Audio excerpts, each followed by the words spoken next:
Mr. Speaker, I yield 5 minutes to my friend from California, Mr. Sherman. Gentleman from California is recognized for 5 minutes. We ought to focus on what is the appropriate foreign policy and what is the appropriate role in Congress. I rise in support of this amendment.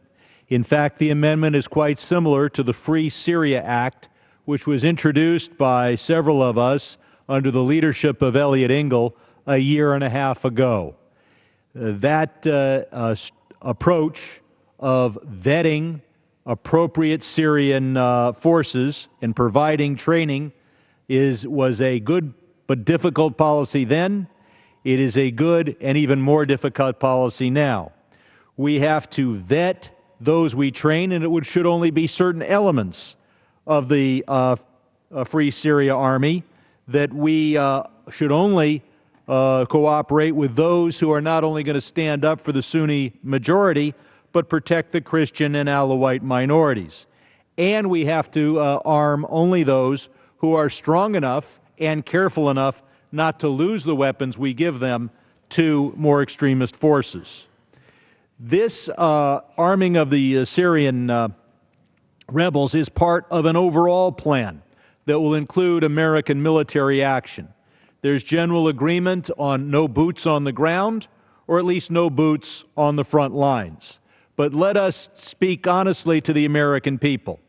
The American people are asking for a guaranteed plan, guaranteed successful plan that would provide immediate and total destruction of ISIS with very few or no American casualties. Such a plan cannot be created. Instead, the policy that this amendment is part of will contain and weaken and punish ISIS and keep limited American casualties, hopefully avoid them altogether.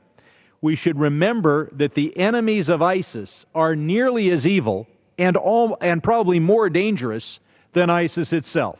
Those enemies include Assad, who has killed well over 100,000 of his own people and gassed many of them until he faced world pressure. Iran and Hezbollah, who have killed many hundreds, if not thousands, of Americans. And the Iraqi Shiite militias, including Mr. Maliki, who created the situation on the ground in Iraq, which led to the creation of ISIS. What is the role of Congress? We look at Articles 1 and Article 2 of the Constitution with different roles for the President of the United States and Congress in military policy. Thomas Jefferson decided to get and determined it was necessary to get the approval from Congress before he deployed Marines to the shores of Tripoli. Our first non-declared war, our first intervention in the Middle East. That wisdom is reflected in the War Powers Act adopted in 1973. That act, I think, is a fair, constitutional, and reasonable clarification of the interaction of Articles 1 and Article 2, the war powers of the Congress and the commander-in-chief power of the President. Now, the President, under some questioning, and his administration has finally come up with their theory as to why Congress has already authorized the military action he anticipates. And that is, this Congress in 2001 authorized every effort to go after al-Qaeda. The forces of ISIS are a group that joined al-Qaeda after 2001 and left al-Qaeda a year ago or so.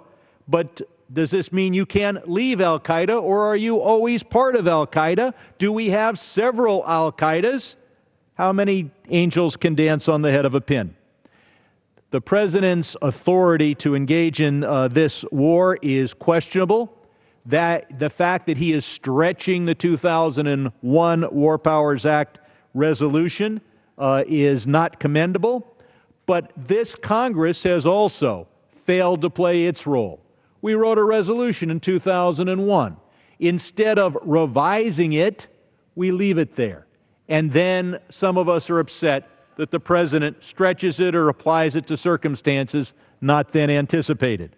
We should be revising and repealing the War Powers resolutions of 2001 and 2002, and we as a Congress should indicate what we think is the appropriate foreign and military policy.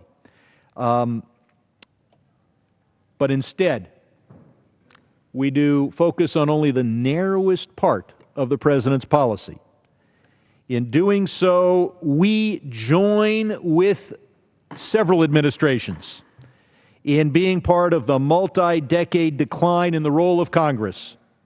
I ask for one more minute. Thank you.